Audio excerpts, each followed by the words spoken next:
গোপালগঞ্জে বিএনপির দুই গ্রুপের মধ্যে ব্যাপক সংঘর্ষ, আহত ২৫ নেতাকর্মী। বিস্তারিত দেখুন গোপালগঞ্জ প্রতিনিধির পাঠানো প্রতিবেদনে। গোপালগঞ্জের মুকসুদপুর উপজেলায় বিএনপির দুই পক্ষের মধ্যে আধিপত্য বিস্তারকে কেন্দ্র করে দফায় দফায় সংঘর্ষের ঘটনা ঘটেছে। এতে আহত হয়েছেন কমপক্ষে ২৫ জন। শুক্রবার ১০ জানুয়ারি মুকসুদপুর উপজেলার চৌরঙ্গি মোড়ে সন্ধ্যা ৭টার দিকে শুরু হয় বিএনপির দুই পক্ষের মধ্যে ধাওয়া পাল্টা ধাওয়া।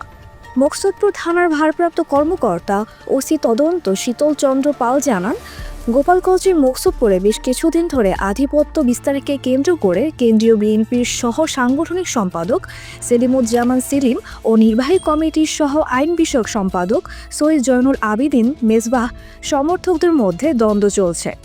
এর জেরে শুক্রবার সন্ধ্যার পর থেকে মুকসুদপুর উপজেলার চৌরঙ্গি মোড়ে মেজবাহের এক সমর্থক ক্যালেন্ডার বিতরণ করতে গেলে তাকে মারধর করে সেলিমের কয়েকজন কর্মী সমর্থক।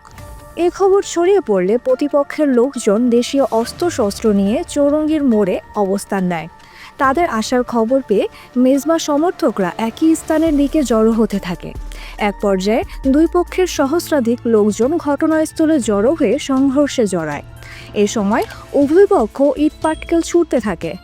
সংঘর্ষের খবর পেয়ে মুকসুদপুর থানা পুলিশ ঘটনাস্থলে গিয়ে পরিস্থিতি নিয়ন্ত্রণে আনার চেষ্টা করে। কয়েক ঘন্টা চেষ্টার পর পরিস্থিতি কিছুটা স্বাভাবিক হয়।